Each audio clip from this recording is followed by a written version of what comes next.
Hey y'all, Pepper Guy here. Thanks for joining me again. Today, I wanted to do a few updates. I'm gonna start a few projects in my grow tent, and I wanted to give a little update to my Chiltepin plants, and then just a little run through of the greenhouse, show you what's going on out here. So yeah, we've got a kind of a cooler week this week. It's nice. It's in the 80s. Upper 70s, 80s, so give the peppers a little break. But as you can see, they're doing pretty good. I've got some, this is called a Zing. It's something new. These are still my Scotch brains that are coming along. See, that's a pretty big one there. Look at that. I mean, that thing is huge. And yeah, there's quite a few of them popping up there. Look at all these flowers. There's another Zing. But yeah, let's see, I've got Trinidad Scorpion Maruga Yellow coming in. Phenotypes are kind of weird looking. That's kind of typical in the first set of peppers. But yeah, so back here, I strung up a couple tomatoes.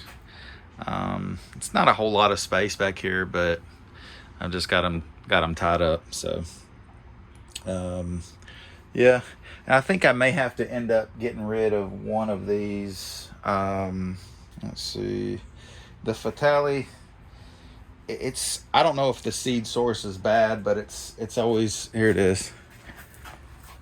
It just looks like maybe there's viruses or something. Look at these. The leaves will shrivel up. The flowers will eventually fall off. And this is the second year this has happened.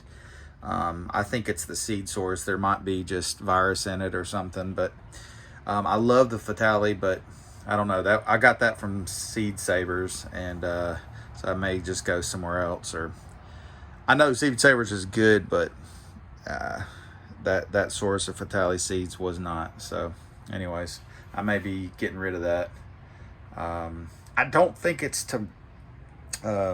tobacco mosaic virus, which spreads big time in peppers, but yeah, I don't know. I may just end up getting rid of it. Looks like some of the first ripe peppers I'm gonna have are these GCN 21500. I love these. Just nice little small habanero. They're not as hot as others. Probably about 200,000. But yeah, everything else looks really good. Here's my King Star White Tie. Look really good. They always grow real well. That's a big one. I guess that's ready. They do actually turn red. After quite a bit of time, they do turn red. This is one of my favorites here, the White Devil's Tongue. I mean, these are so good. Really, really good pepper. They, like I mentioned, they have this leaf curling early on, but it always does that, and it always comes out of it. Carbaruga Yellow, here's a pod. But yeah, my drip irrigation's been going really well. We've been actually having some rain, so I've been able to fill them up quite a few times. But yeah, that's enough out here. I'm gonna take it inside.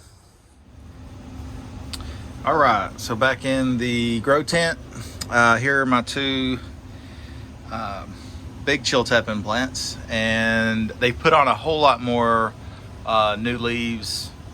They'll really bounce back real quick when you're doing hydroponics. Don't ever give up on a plant when you're doing hydroponics, because they can just grow so quickly out of something.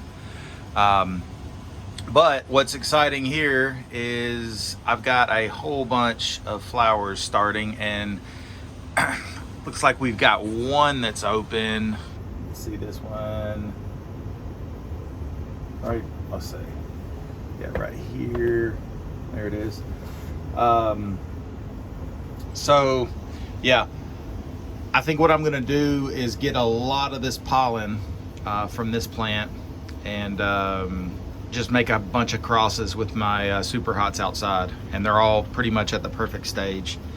I'll probably do that in a couple days once some of these, a lot of buds that are about to open, once they open and I can get a good bit of pollen. I don't want to use the Chiltepin as the female plant because I just don't like how it grows at all. It's grows really tall, really lanky. It's meant to hold these really light, you know, peppers that barely weigh anything. And so, yeah, I love the taste of Chiltepins, but I just want that profile to be in a new pepper. Not so much have a tiny pepper, though, you know, whatever I get, but yeah, so anyways, pretty close on this. So something else I'm starting, a new series that I'm getting started with is a how pH affects plants. So you can see here, got one of a pH of 4, one of 6, and one of 8. I kind of have an idea, I mean, of what's probably going to happen, but I just want to see it. Likely is this 4 and 8 will eventually yellow, and the plants won't be getting the nutrients that 6 will be getting, which 6 is about perfect, 5.9 to 6. So I think that middle plant will just grow perfectly. I think the 4 will grow worse, and 8, I think 4 and 8 will be similar. They'll be real yellow once they get, I'm not sure, maybe about this high or so. I really don't know. So that's kind of the whole purpose of this. I just want to see what something like this would do.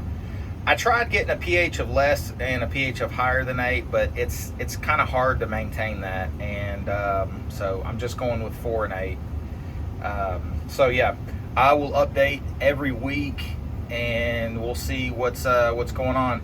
I'm thinking not much will happen for a few weeks. I don't think they need a whole lot of nutrients when they're real little like this, but quickly you will start noticing yellowing once once they start growing.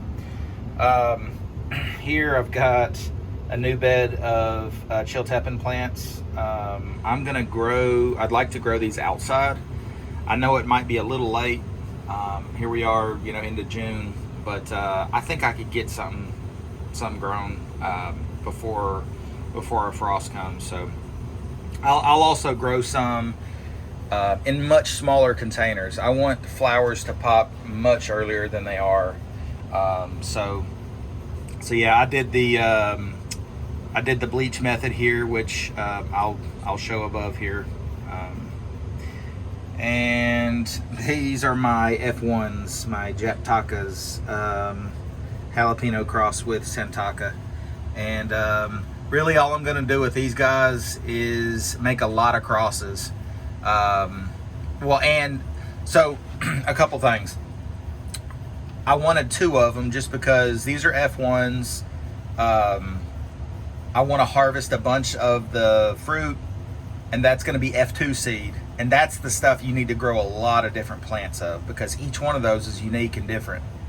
And so if I grow a bunch of different F2s, I can make a bunch of different, I have a big option of which fruit I want to select. There's going to be a lot of differences. So pretty much just select the best stuff and then grow it out, let it keep selfing over and over and over for generations, and hopefully we'll have some new hotter variety or something that looks just different. So yeah, there'll be a lot of self-pollination to increase that, to get it to F2 and F3, F4. Plus I'm also going to cross this. So when I cross this, which is an F1 with with one of my superhots, there's just gonna be a lot of variation. So yeah, stay tuned for that, the pH test and the Chiltepin crosses, and that's it, y'all. I'll keep y'all updated on these, and as always, please like, subscribe, and comment below with any questions. Thanks.